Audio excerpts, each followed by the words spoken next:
Introduction. Don Juan Matus, a master sorcerer and Agwal, as master sorcerers are called when they lead a group of other sorcerers, introduced me to the world of shamans who lived in Mexico in ancient times. Don Juan was an Indian who was born in Yuma, Arizona. His father was a Yaqui Indian from Sonora, Mexico, and his mother was presumably a Yuma Indian from Arizona. Don Juan lived in Arizona until he was 10 years old. He was then taken by his father to Sonora, Mexico, where they were caught in the endemic, a disease that is constantly present to a greater or lesser degree in people of a certain class or in people living in a particular location, Yaqui wars against the Mexicans. His father was killed, and as a 10-year-old child, Don Juan ended up in southern Mexico, where he grew up with relatives. At the age of 20, he came in contact with a master sorcerer. His name was Julian Osorio. He introduced Don Juan into a lineage of sorcerers that was 25 generations long.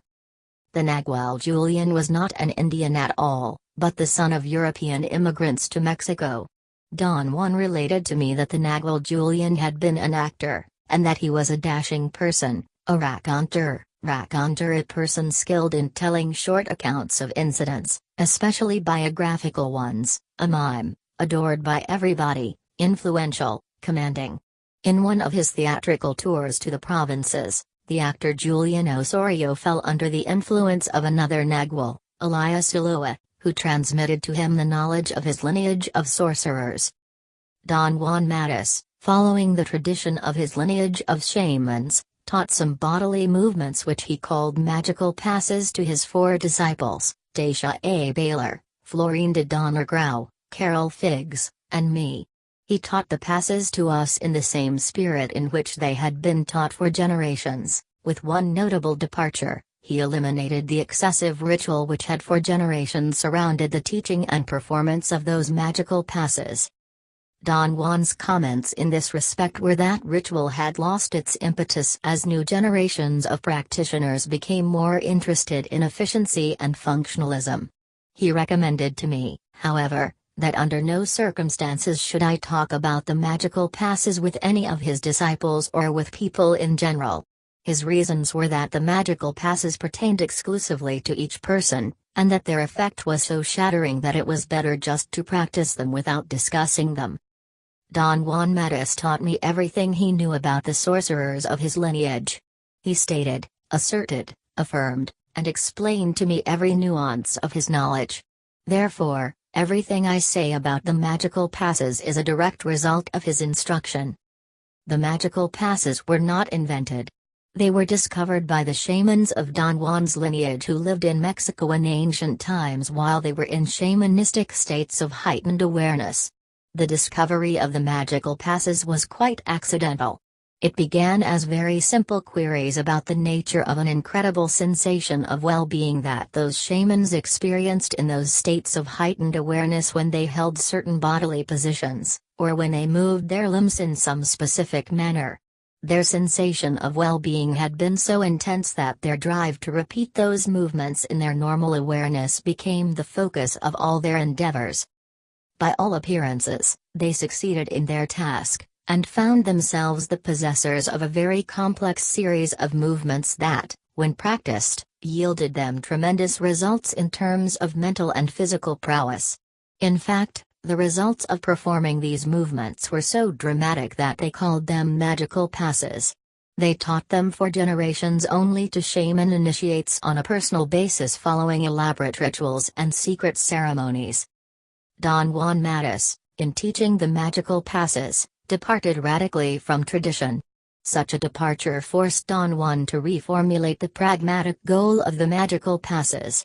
He presented this goal to me not so much as the enhancement of mental and physical balance, as it had been in the past, but as the practical possibility of redeploying energy. Energy awareness. He explained that such a departure was due to the influence of the 2 Naguals who had preceded him. It was the belief of the sorcerers of Don Juan's lineage that there is an inherent amount of energy existing in each one of us, an amount which is not subject to the onslaughts of outside forces for augmenting, enlarging or increasing it or for decreasing it. They believed that this quantity of energy was sufficient to accomplish something which those sorcerers deemed to be the obsession of every man on Earth, breaking the parameters of normal perception. Don Juan Matus was convinced that our incapacity to break those parameters was induced by our culture and social milieu. Milieu, the environmental condition. He maintained that our culture and social milieu deployed every bit of our inherent energy in fulfilling established behavioral patterns which don't allow us to break those parameters of normal perception. Why in the world would I, or anyone else, want to break those parameters? I asked Don Juan on one occasion. Breaking those parameters is the unavoidable issue of mankind, he replied. Breaking them means the entrance into unthinkable worlds of a pragmatic value in no way different from the value of our world of everyday life. Regardless of whether or not we accept this premise, we are obsessed with breaking those parameters, and we fail miserably at it, hence the profusion of drugs and stimulants and religious rituals and ceremonies among modern man. Why do you think we have failed so miserably, Don Juan? I asked. Our failure to fulfill our subliminal wish, he said, is due to the fact that we tackle it in a helter-skelter way. Our tools are too crude, they are equivalent to trying to bring down a wall by ramming it with the head. Man never considers this breakage in terms of energy. For sorcerers, success is determined only by the accessibility or the inaccessibility energy. Since it is impossible, he continued, to augment our inherent energy, the only avenue open for the sorcerers of ancient Mexico was the redeployment of that inherent energy. For them, this process of redeployment began with the magical passes, and the way they affected the physical body. While imparting his instructions, Don Juan stressed in every possible way the fact that the enormous emphasis the shamans of his lineage had put on physical prowess and mental well-being had lasted to the present day. I was able to corroborate support with evidence, the truth of his statements by observing him and his 15 sorcerer companions. Their superb physical and mental balance was the most obvious feature about them. I once asked him directly why sorcerers put so much stock in the physical side of man. I had always thought that he himself was a spiritual man. Don Juan's reply was a total surprise to me. Shamans are not spiritual at all, Don Juan said. They are very practical beings. It is a well-known fact, however, that shamans are generally regarded as eccentric, or even insane. Perhaps that is what makes you think that they are spiritual. They seem insane because they are trying to explain things that cannot be adequately described with words. In the course of such futile attempts to give complete explanations that cannot be completed under any circumstances, they must touch on matters outside the coherence of the average man. So of course their explanations seem to be senseless. You need, he went on, a pliable body if you want physical prowess and level-headedness. These are the two most important issues in the lives of shamans because they bring forth sobriety and pragmatism. Pragmatism, the attribute of accepting the facts of life, the only indispensable requisites for entering into other realms of perception. To navigate in a genuine way in the unknown, requires an attitude of daring, but not one of recklessness. In order to establish a balance between audacity, fearless daring, and recklessness, a sorcerer has to be extremely sober, cautious, skillful, and in superb physical condition. But why in superb physical condition, Don Juan? I asked. Isn't the desire or the will to journey into the unknown enough? Not in your pissy life. He replied rather brusquely. Just to conceive facing the unknown, much less entering into it, requires guts of steel, and a body that would be capable of holding those guts. What would be the point of being gutsy if you didn't have mental alertness, physical prowess, and adequate muscles? The superb physical condition that Don Juan had steadily advocated from the first day of our association, the product of the rigorous execution of the magical passes, was, by all indications, the first step toward the redeployment of our inherent energy. This redeployment of energy was, in Don Juan's view, the most crucial issue in the lives of shamans, as well as in the life of any individual. Redeployment of energy is a process which consists of transporting, from one place to another, energy which already exists within us. This energy has been displaced from centers of vitality in the body, which require that displaced energy in order to bring forth a balance between mental alertness and physical prowess. The shamans of Don Juan's lineage were deeply engaged with the redeployment of their inherent energy. This involvement wasn't an intellectual endeavor, nor was it the product of induction, nor deduction, nor logical conclusions. It was the result of their ability to perceive energy as it flowed in the universe. Those sorcerers called this ability to perceive energy as it flowed in the universe seeing, Don Juan explained to me.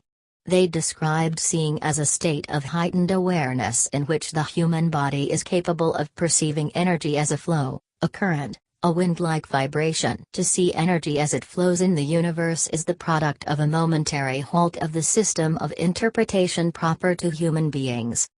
What is this system of interpretation, Don Juan? I asked. The shamans of ancient Mexico found out, he replied, that every part of the human body is engaged, in one way or another, in turning this vibratory flow into some form of sensory input. The sum total of this bombardment of sensory input is then, through usage, turned into the system of interpretation that makes human beings capable of perceiving the world the way they do. To make this system of interpretation come to a halt, he went on, was the result of tremendous discipline on the part of the sorcerers of ancient Mexico. They called this halt seeing, and made it the cornerstone of their knowledge. To see energy as it flowed in the universe was, for them, an essential tool that they employed in making their classificatory schemes. For instance, they conceived the total universe available to the perception of human beings as an onion-like affair, consisting of thousands of layers. They saw that the daily world of human beings is but one such layer. Consequently, they also saw that other layers are not only accessible to human perception, but are part of man's natural heritage. Another issue of tremendous value in the knowledge of those sorcerers, an issue which was also a consequence of their capacity to see energy as it flowed in the universe, was the discovery of the human energetic configuration. This human energetic configuration was, for them, a conglomerate of energy fields agglutinated strung together by a vibratory force that bound those energy fields into a luminous ball of energy. For the sorcerers of Don Juan's lineage, a human being has an oblong shape like an egg, or a round shape like a ball. Thus, they called them luminous eggs or luminous balls.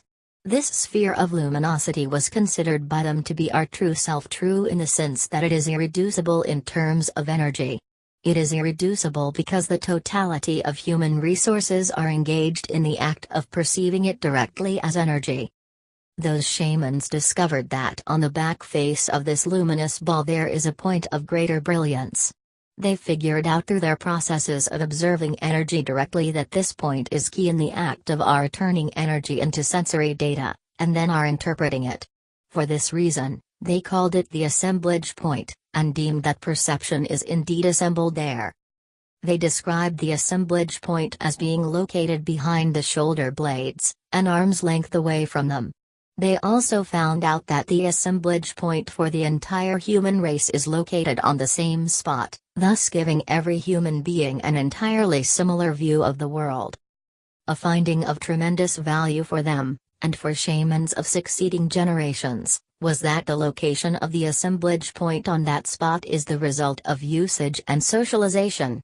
For this reason, they considered it to be an arbitrary position which gives merely the illusion of being final and irreducible.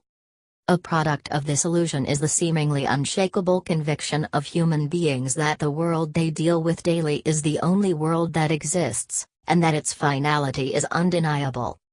Believe me, Don Juan said to me once, this sense of finality about the world is a mere illusion. Due to the fact that it is never challenged, it stands as the only possible view. To see energy as it flows in the universe is the tool for challenging it. Through seeing, the sorcerers of my lineage arrived at the conclusion that there are indeed a staggering number of worlds available to man's perception. They describe those worlds as being all-inclusive realms, realms where one can act and struggle. In other words, they are worlds where one can live and die, as in this world of everyday life. During the 13 years of my association with him, Don Juan taught me the basic steps toward accomplishing this feat of seeing. I have discussed those steps in all of my previous writings, but never have I touched on the magical passes as a key point in this process. He taught me a great number of them. But along with that wealth of knowledge, Don Juan also left me with the certainty that I was the last link of his lineage. Accepting that I was the last link of his lineage automatically implied for me the task of finding new ways to disseminate the knowledge of his lineage, since its continuity was no longer an issue. I need to clarify a very important point in this regard. Don Juan Matus had not been interested in teaching his knowledge to the masses.